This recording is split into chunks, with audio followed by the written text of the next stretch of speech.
Hello, good afternoon and welcome all. My name's Dave Reed. I'm currently, like all of you, busy with the day job and, in my case, working in Lincolnshire on the palliative and end-of-life programme. So thank you for taking a bit of time out and joining the NHS Project Futures Compass conference today. And thank you in particular for joining this session with ADRIAN DOOLEY looking at the Praxis Framework. Before I hand you over to Adrian, just want to say a few words on the format of the virtual event and on Adrian himself. So you'll see on the right of your screen a panel detailing chat and Q&A. And the chat is obvious. The Q&A is for you to put questions to Adrian as you think of them, if you'd like to. A game code has been given on the screen at the beginning of this session for arriving on time. And you can write this down in the notes tab on the right-hand side of the screen. And we'll also give you a game code at the end of the session. So towards the end of Adrian's presentation, there'll be a Q&A. And depending on the number of questions, there may be a poll of the top questions to ask, but more of that later. But a few words about Adrian. He's had a 44 career in project management. He's on the council of the APM, is a non-exec director of the APMG International. He was founder of the first independent project management magazine, and he ran a training and consultancy company for 25 years. So as part of that, he's consulted with many of UK's largest companies and gained an insight into the barriers that stop organisations implementing good practice. And he's now the lead author of the Praxis Framework, which seeks to break down those barriers and work out how we can get better at what we're doing and make a real difference to project delivery worldwide. So on that note, I will hand you over to Adrian's tender care.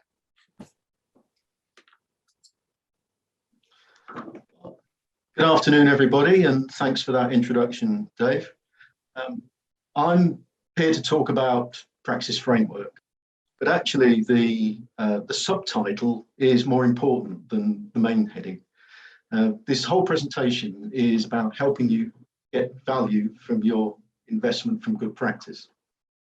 And I'm just going to have to ask Chris a question here for a moment, because I'm getting my own voice back with about a 10-second delay.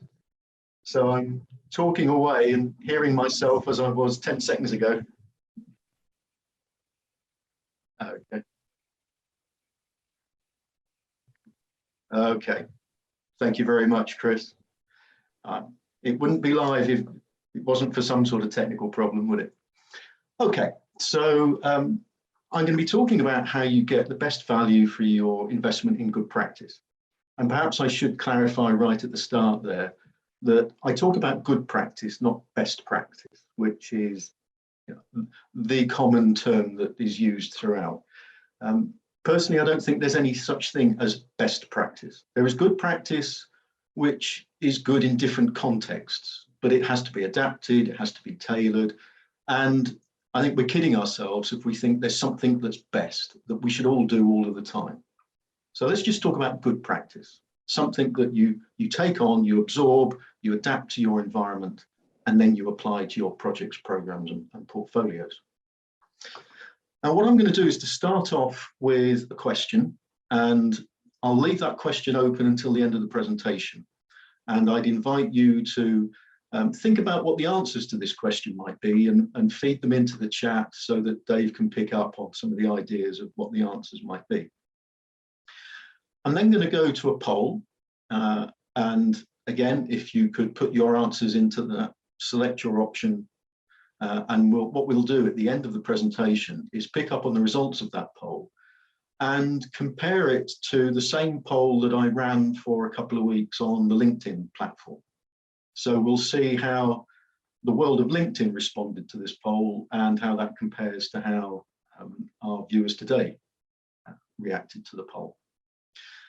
I'll then put up a few slides which might at first seem a little bit random, but they're all driving at the same point. So bear with me.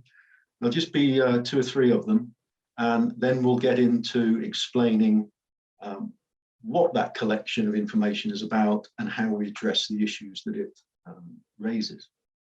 So here we go with the question. Now, what you've got here are 2 lists of why projects fail. I've been in this game for a long, long time, and I have seen so many surveys of why projects fail. They're a favourite of consultancies wanting to sell you their services. They're a favourite of magazines who want to fill up a couple of pages.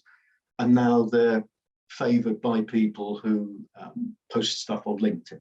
There are constant surveys of reasons why projects fail. Incidentally, I'd say these are not reasons, they're symptoms. They're not the underlying causes of project failure. They're just the symptoms you see when projects fail. Now, it won't surprise you to know that a little bit of poetic license here. I've come up with two lists that are exactly the same, but there is an underlying difference.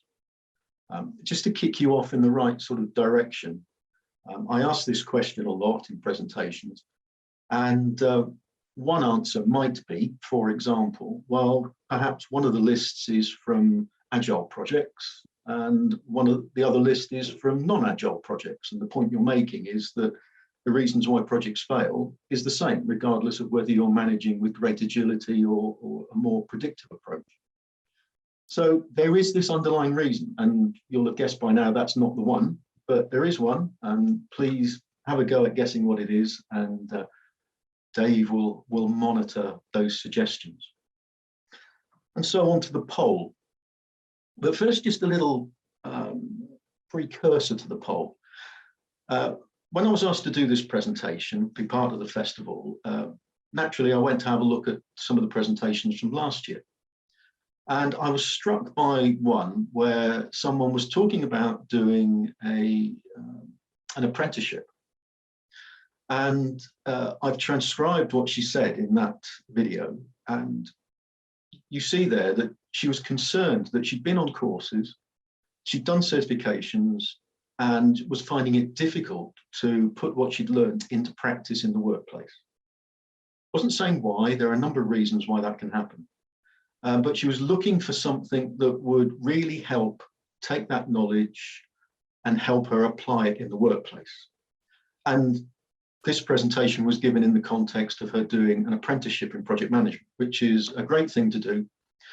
But it doesn't necessarily address all the issues that we have with embedding good practice and applying good practice in our organizations.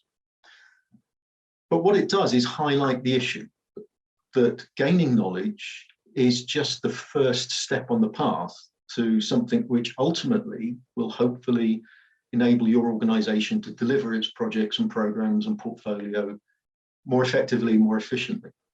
So the poll, the question I would like you to respond to in the poll is, if you've been on some project management training, if you've had some training, how easy did you find it to apply what you'd learned on your projects when you return to the workplace?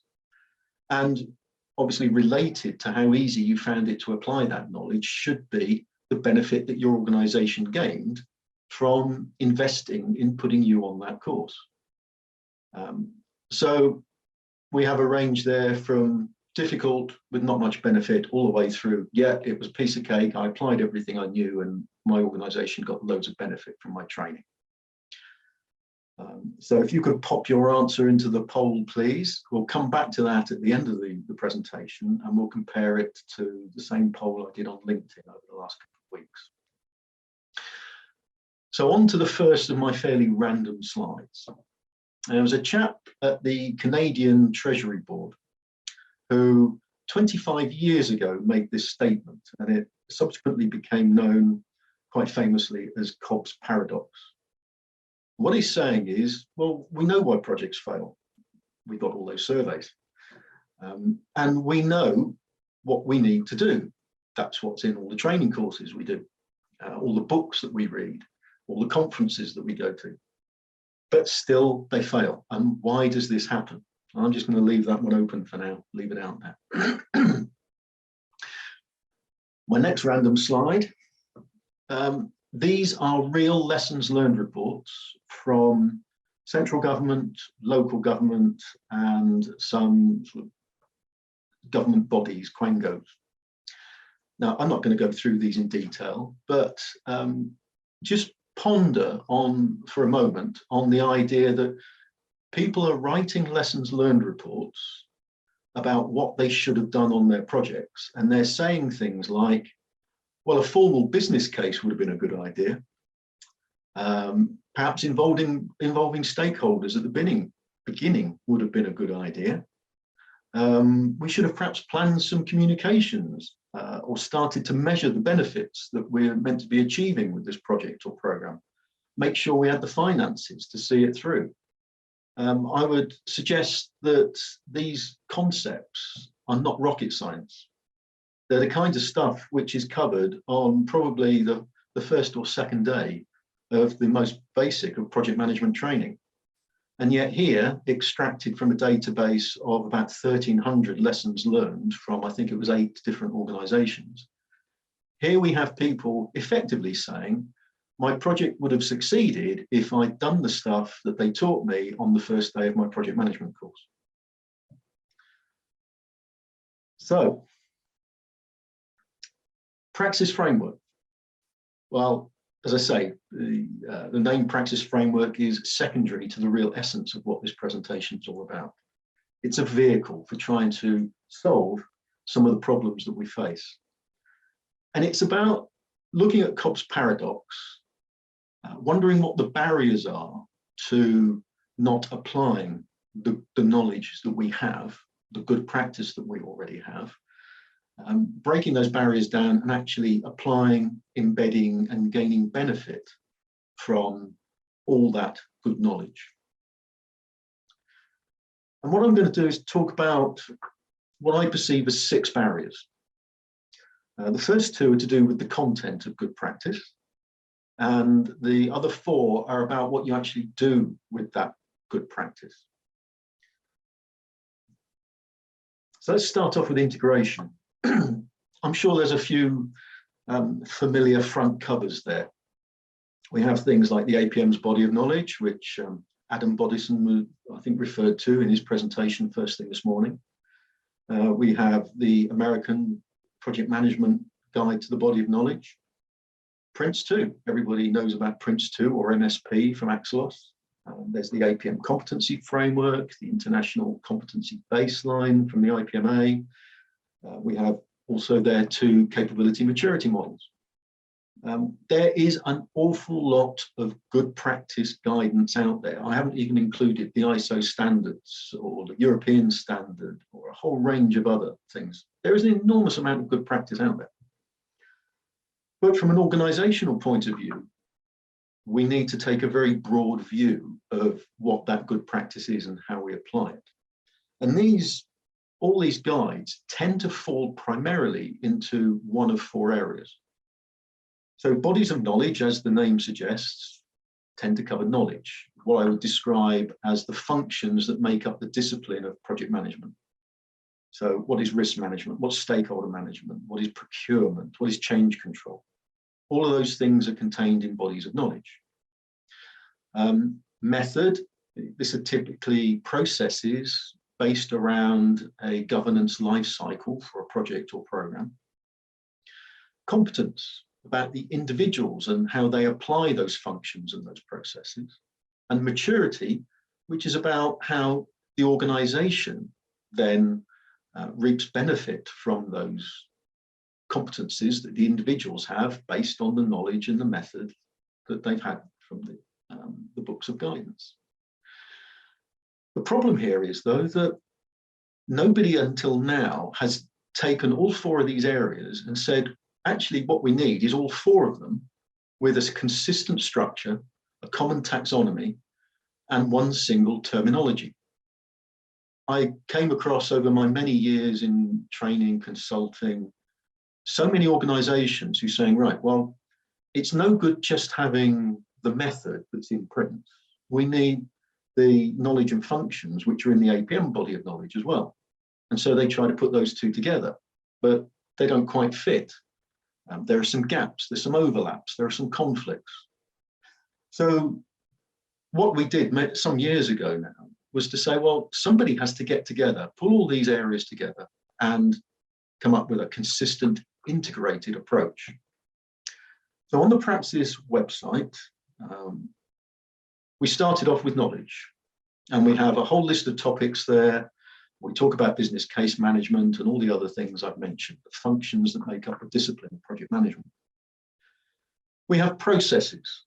which provide you with guidance on the things you need to do at each phase of a project lifecycle, in the governance of that project lifecycle. We have competencies which align exactly with the functions and the processes.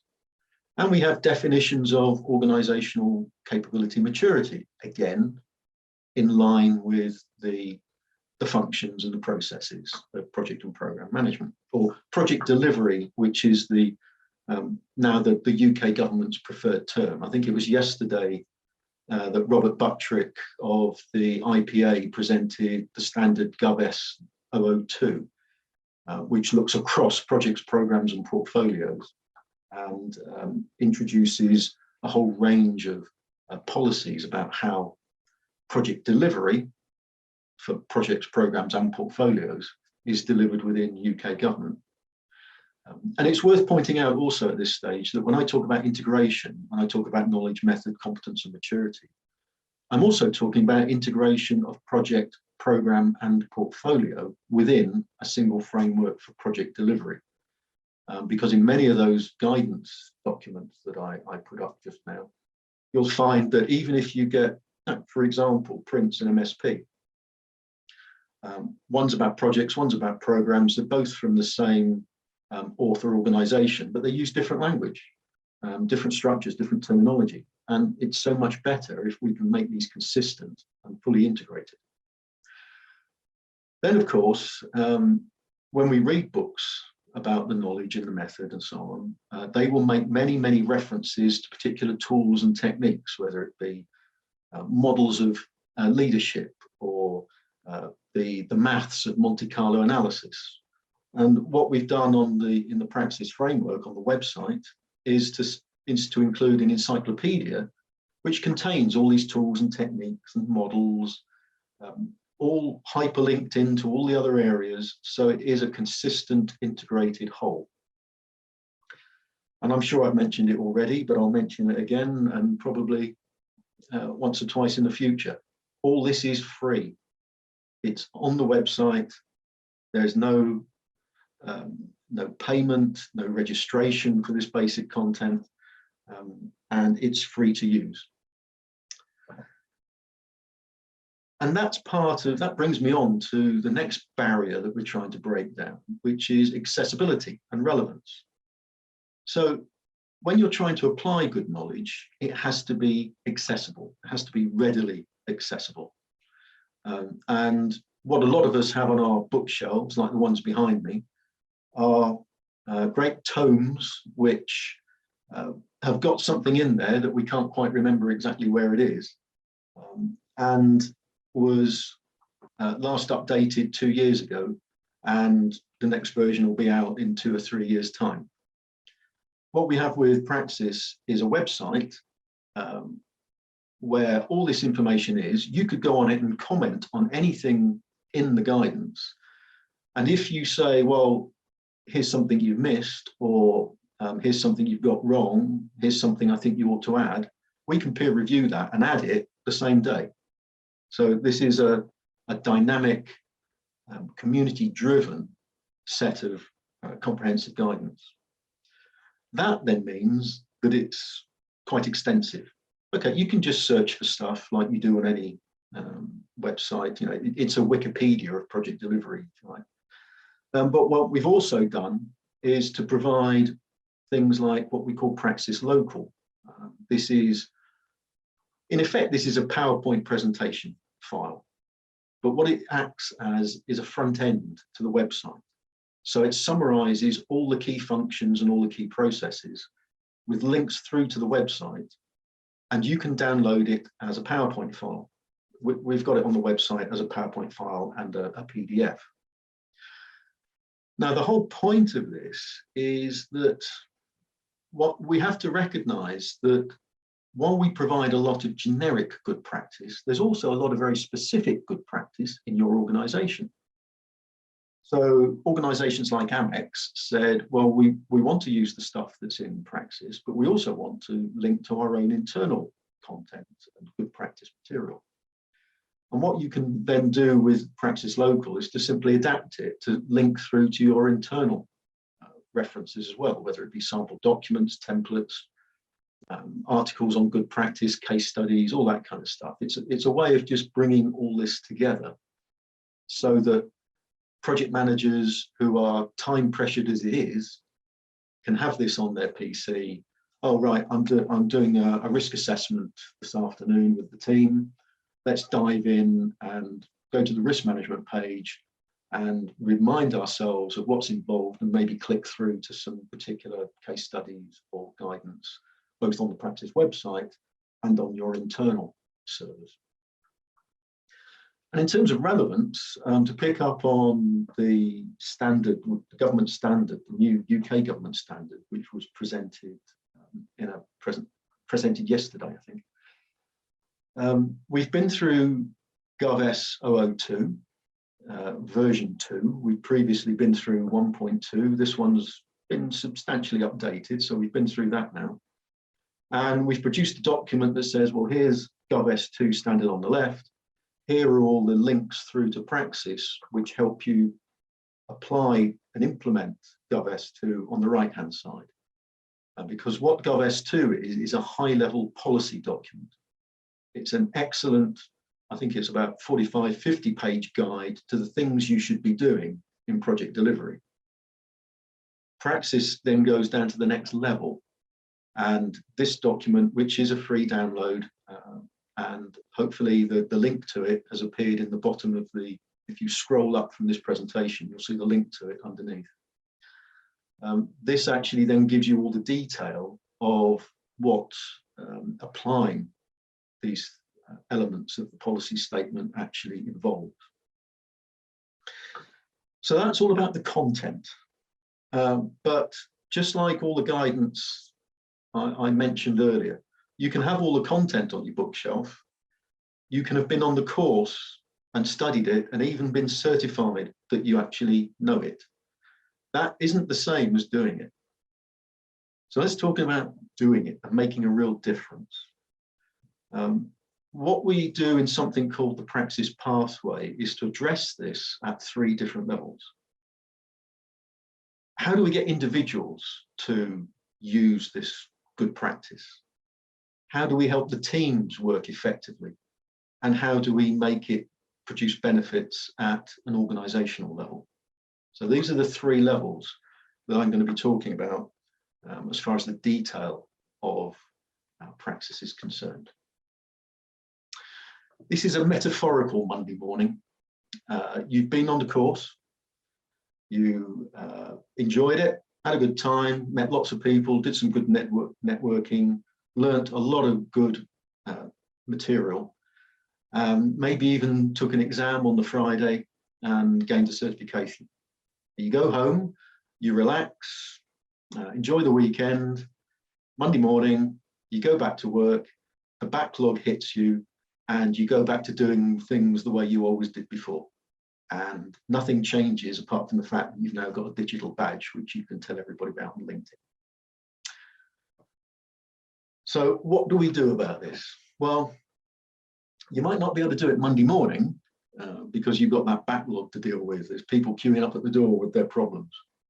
Hopefully, perhaps on Tuesday, you can go to the Praxis website and start looking at our checklists. And you can say, okay, I'm not sure we're doing as well as we should do on stakeholder management.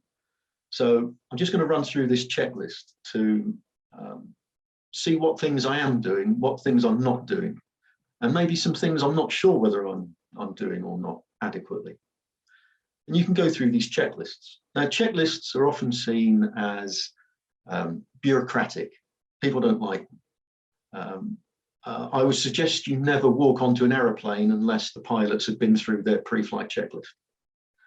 I would also say that we've taken inspiration from something called the Checklist Manifesto, a book written by a surgeon called Atul Gawande, who was asked by the World Health Organization to address what they perceived as high levels of mortality in surgery around the world. And this is an excellent book. It's quite a short book, but it is a really good read. And ultimately, what this surgeon came up with was a set of checklists which have to be done before the surgeon picks up the scalpel in every operation. I'm sure you've come across this. It's something which was a bit of a struggle, I think, to get going initially, but now I am reliably informed by family members who are involved in these operations that no operation starts without going through the checklist first. And Atul Gawande's book testified that the result of this was that surgical mortality around the world was reduced by 40%. Project management is not often a case of life or death, but surgery is. And if it works for them, I'm sure it can work for us. Long-term development. It has become pretty much a standard template that a lot of short course certifications come in this format. There's a, excuse me, basic knowledge gained is tested in a multiple choice test. The ability to apply that knowledge in theoretical situations is tested through objective testing and gets you a practitioner badge.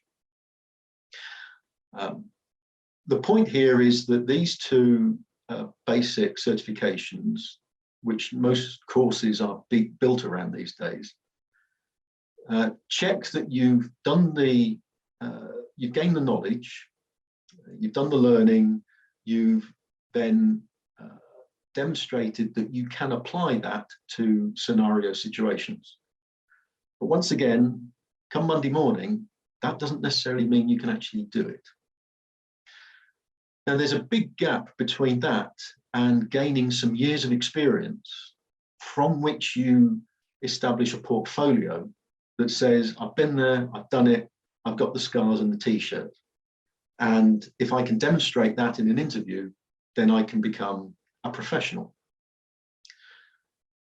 The things that I'm talking about, I've mentioned the accessibility, the checklists, Praxis Local, and there are others which I will come to in a moment.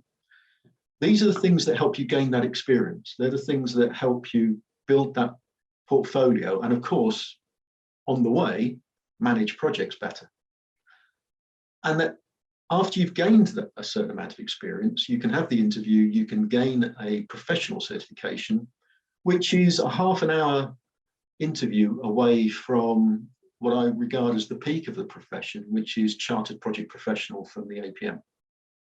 And the difference between the Praxis Professional and the APM's Chartered designation is a commitment to the APM's professional ethics standard and a commitment to continuing professional development.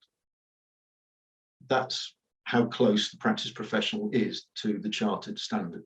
It's what's called Route 2 to Chartered status in the APM's language.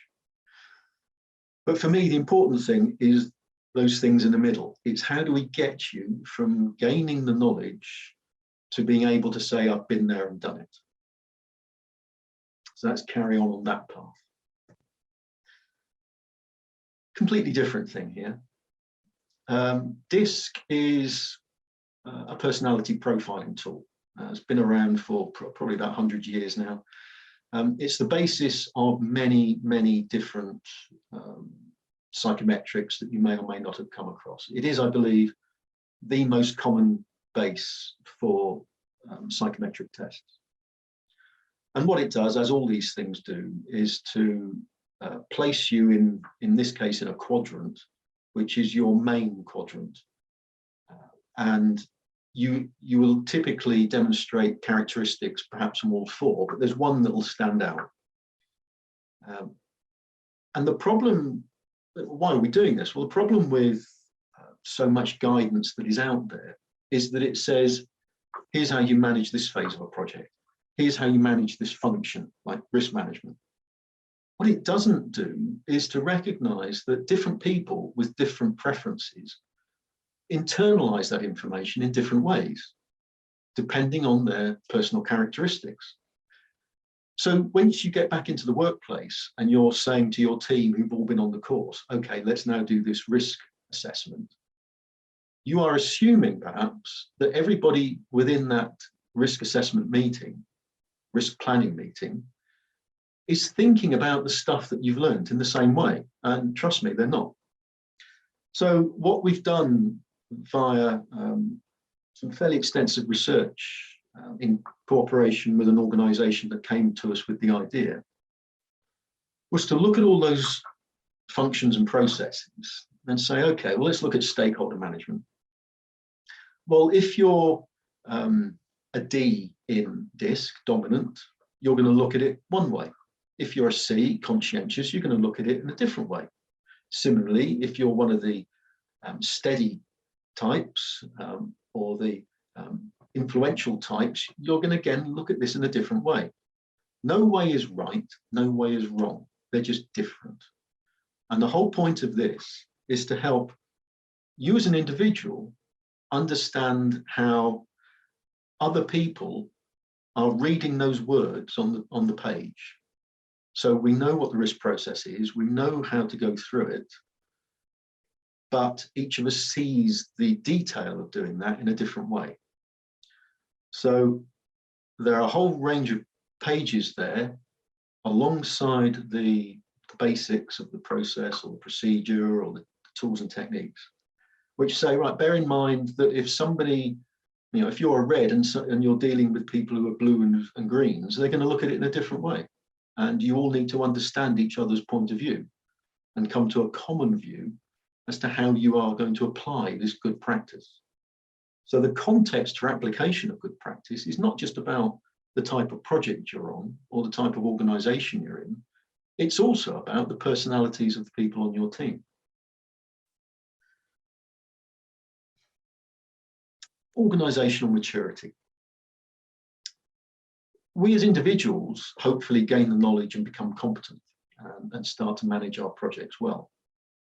Ultimately, our ability to do that depends on the maturity of the organisation. And it's not just about the project managers. Obviously, it's also about the project team. It's most definitely about the project sponsor. It's also about our stakeholders. It's about the business as usual managers that we deal with. It's about the organisation as a whole being conducive and fertile ground for successful projects. Now, the checklist that I mentioned under the title of Monday morning, so going in after the course and going through the checklist, have I done this, have I done this, have I done this? What we did with those checklists was that we based the questions on the Carnegie Mellon based CMMI maturity model. Capability, maturity, management, integration is what it stands for. This is one of the best proven maturity models out there. It's the original one, commissioned by the US Air Force from Carnegie Mellon University. And we've adopted the principles in their model for project management as described in Praxis. So initially, when you're filling out that checklist, you're doing it to help you implement good practice. But what you can also do is to ask your sponsor to fill in the same checklist. You can ask your team members to fill in the same checklist. You can ask your stakeholders to fill in the checklist. It's actually a 360-degree assessment of your project or program. So I may fill in the checklist for stakeholder management and say, yes, I've done that, I've done that, I've done that, because actually, you know, I'm one of the best stakeholder managers out there in my project. I may then find that my stakeholders are filling in the same checklist and say, well, you know, actually you're not. There are some issues that you're not addressing and we're not happy with the way things are going. And once you register and you start to merge assessments from different people, you can get reports that say, okay, this is the level of maturity you're at. If you could get agreement, you might be at a higher level of maturity, but there is not agreement on how well the project is being managed. Now, this is just different views. Again, we're not being judgmental about this. We're not saying some things are right, some things are wrong. All we're saying here is the report is giving you a number of areas where you need to talk to your team. You need to talk to your stakeholders to get a common perception of how things are going on the project.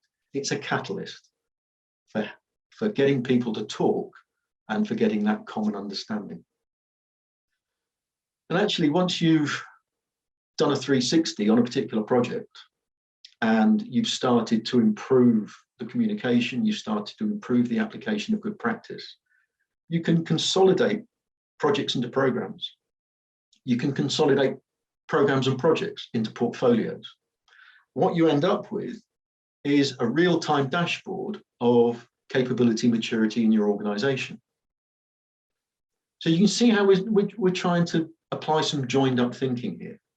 We're trying to say that there are ways of getting the individuals to apply the knowledge they gained on a training course. And at exactly the same time, we're broadening that knowledge of good practice to the wider community, project community within the organization. And we are automatically improving the organization's capability maturity. Now, compare that with the way most organizations have looked at capability maturity before now. What they tend to do is to do a major assessment.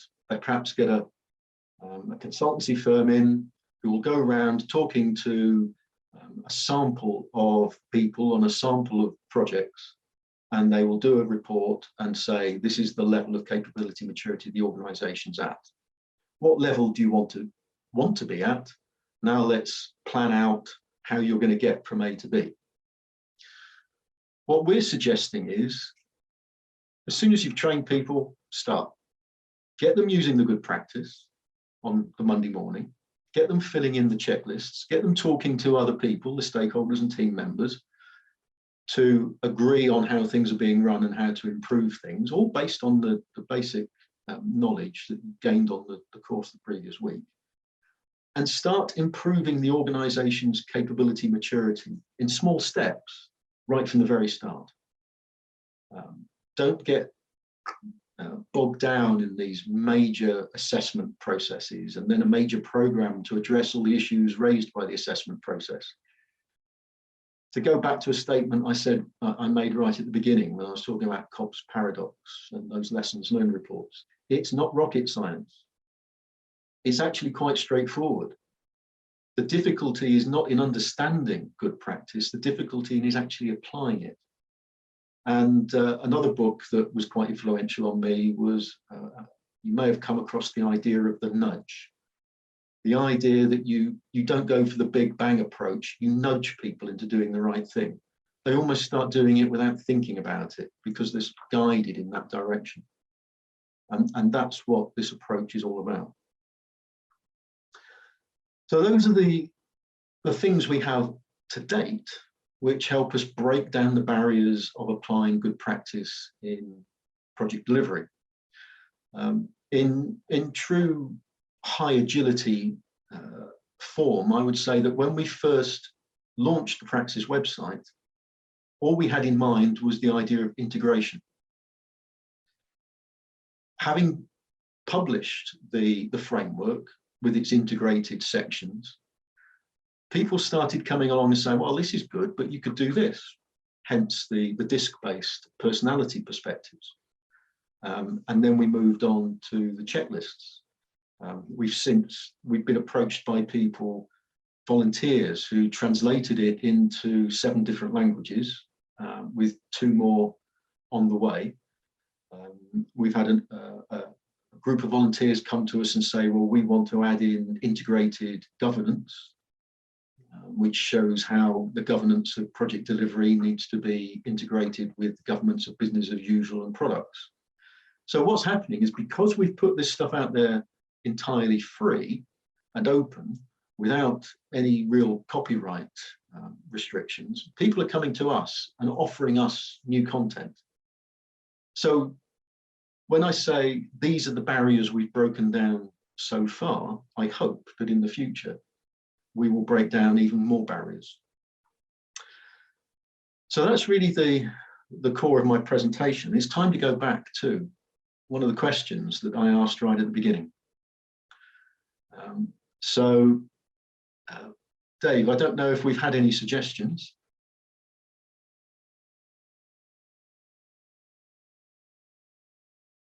I think you're on mute, Dave. I am. That's a rookie error, isn't it? We haven't had any. I think it's been a bit challenging, so that we haven't had any suggestions at the minute about Okay. where might those surveys be coming from.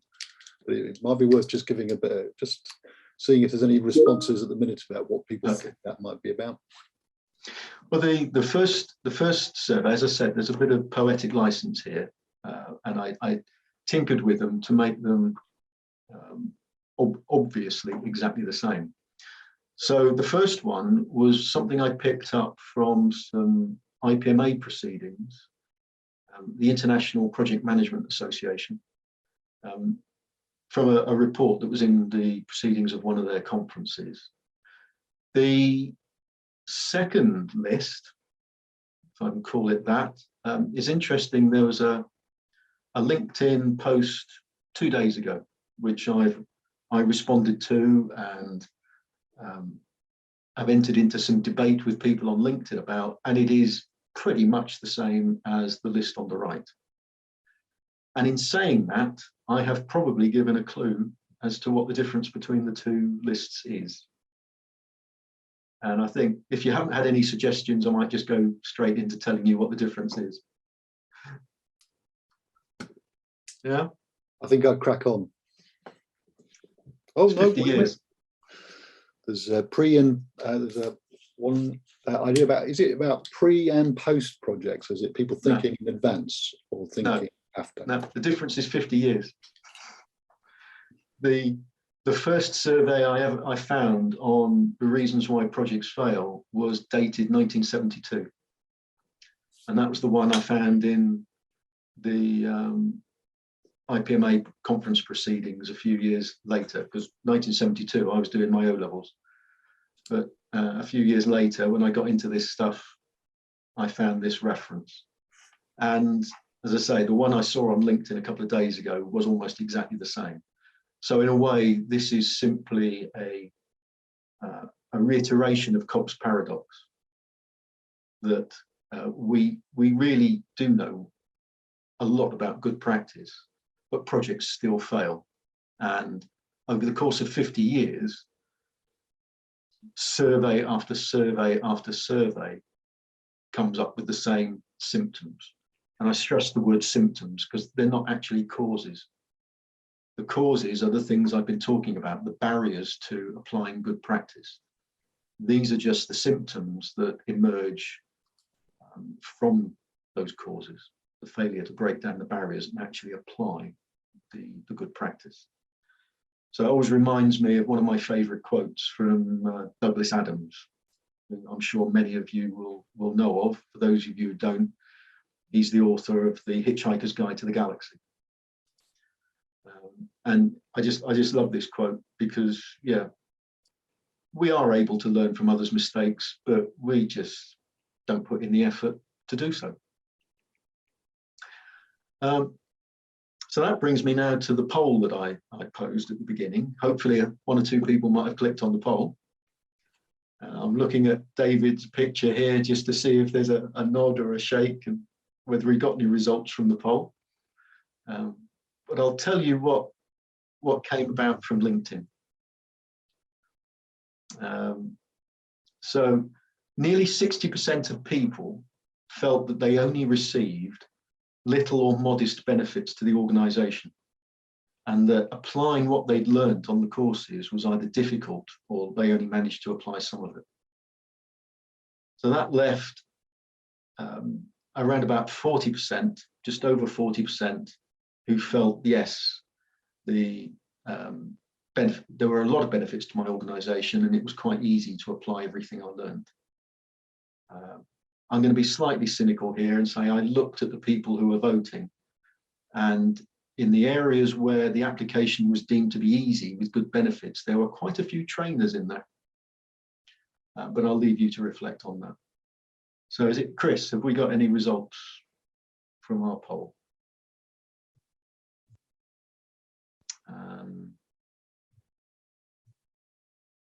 Right.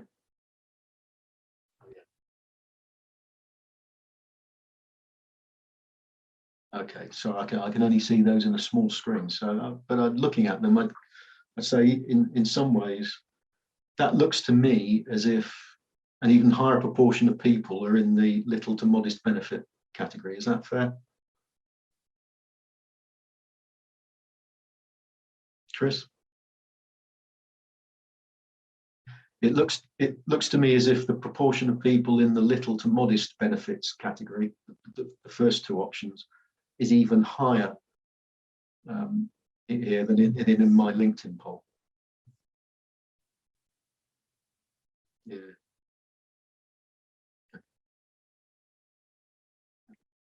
Okay. So I hopefully thank you for that, everybody who's voted. It seems we're in sync about what the problem is. I hope you found when those courses you went on, I hope you felt that the knowledge you gained was good. That if you're able to apply the stuff you've learned, it would make a difference. And the real problem is then actually applying that and embedding it and making it habit within the organization. And I hope that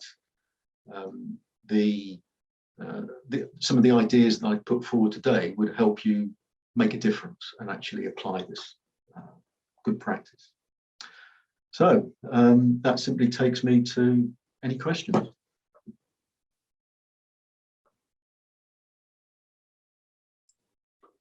So, ladies and gents, if you've got a question, let's fire it in. Adrian, one from me, given that I know that we've got a lot of people who are I suspect in the middle of system transformation with lots of different projects and project managers. I suspect consultants coming out their ears all over the place with different approaches to take advantage of the kind of the methodology you're talking about there in terms of integration. What for you do you think is a pragmatic first step for busy professionals? I think given that, you know, as you're saying, people are in the middle. We never start with a blank sheet of paper. A lot of people out there who are looking at this will say, well, you know, I'm already in the middle of my implementation and I'm using this standard and this standard. One thing I would say quite strongly is that if you look at all those guides and standards, including the ones I mentioned right at the beginning, and break them down, get past the superficial differences, they're all saying much the same thing. People talk about, oh, well, we do prints, we do PMBOK. Yeah, you're actually doing pretty much the same thing. You've just got a different wrapper around the good practice that is fundamental.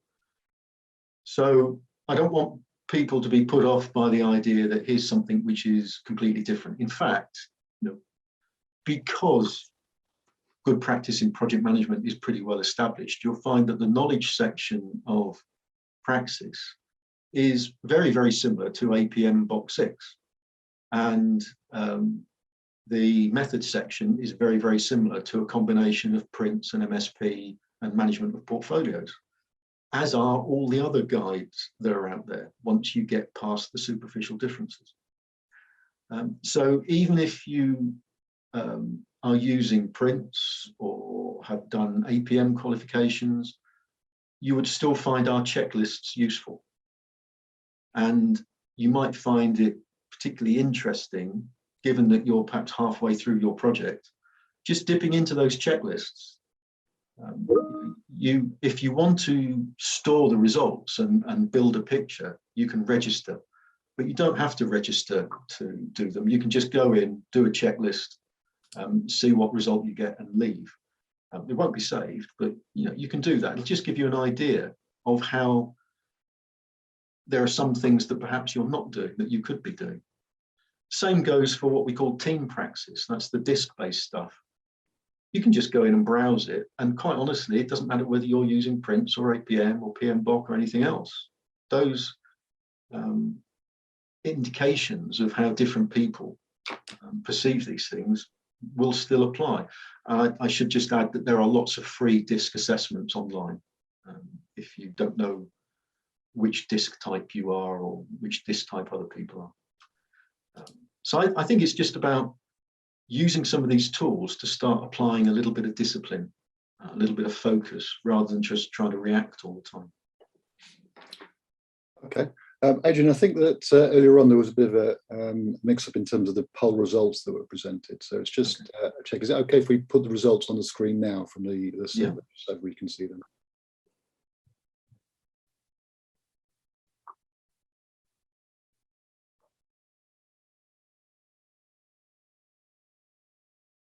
Okay.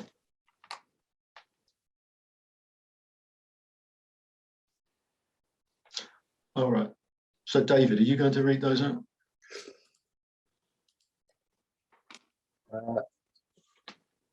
I'm just trying to get it up. I go back to this one.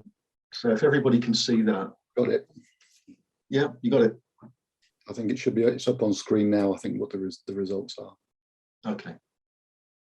All right. So it would seem that within the audience that we have today, there's an even greater bias towards the little or no or modest benefits to the organisation of training, which is being procured at some expense, I would guess. And I don't think that's down to the quality of the training. I don't think that's down to the quality of the delegates. I think that's down to almost a fact of life, which is we go on courses, we gain knowledge, we go back into the workplace and find it very difficult to apply that knowledge. And of course, if you don't apply it, you lose it. The knowledge of what you've learned on last week's course will start to fade quite quickly if you do not practice it and establish it as a habit. And you know, I can't emphasize this enough. Over the course of my 40-odd year career, I have seen so many silver bullets in project management, so many latest great ideas that will solve all your problems. There aren't any. And what we have to do is recognize that it's not about chasing silver bullets. It's about knuckling down and applying the basics, as I think was illustrated by, for example, the lessons learned reports that I put up there. So by all means, go on the courses, learn basic good practice. That's great. But what we need to do is to break down those barriers that stop you actually applying that in the workplace. Okay.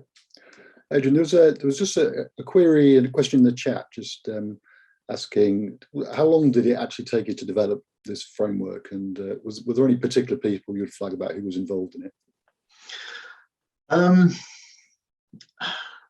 It's a bit like the it's a bit like the band that suddenly tops the charts and is hailed as an overnight success, and everybody forgets they've actually been trailing around clubs for 20 years before they had their hit record.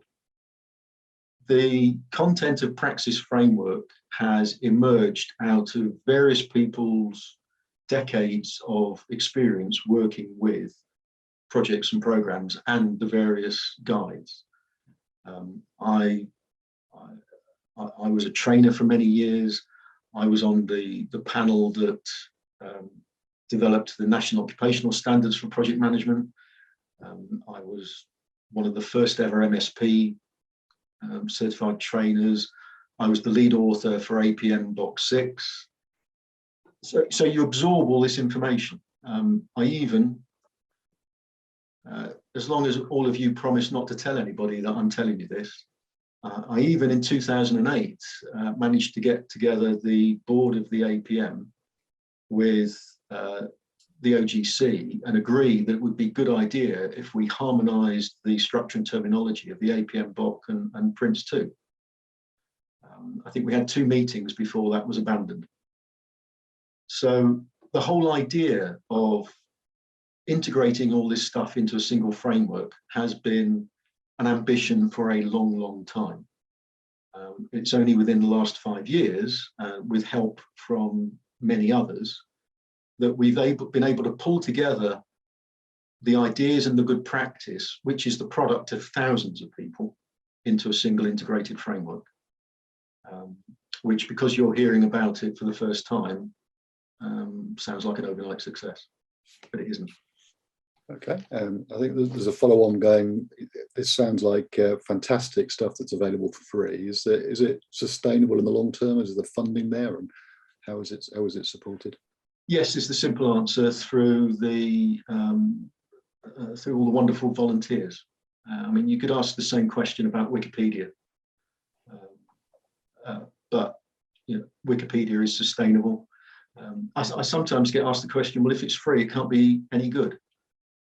To which I say, have you ever used a page on Wikipedia? And people generally say yes. And I said, well, okay, so you're reading some stuff on a platform that Jimmy Wales developed and gave away for free, which is winding its way to you via servers running Linux, which Linus Torfeld developed and gave away for free, on a medium called the World Wide Web that Sir Tim Berners-Lee developed and gave away for free.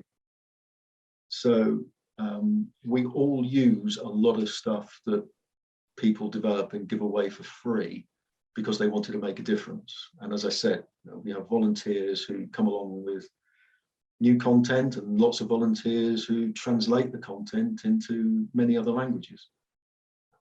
So yeah, something which is driven by volunteers, I would argue, is even more sustainable than something which depends on investment from venture capitalists, for example. Okay, well, I suspect there'll be an immediate move onto the website at this point, as people kind of go, well, what's there? Because that sounds like fascinating stuff and the kind of thing that I suspect most of us are trying to wrestle with. So thank you, Adrian, for presenting that. I'm certainly going to have a quick log on in a bit more detail now. Thank you. And to the rest of you, thank you very much for joining us today. And please enjoy the rest of the conference, and take care, and goodbye. But thank you again, Adrian. Thank you very much, everybody, and enjoy the rest of the conference.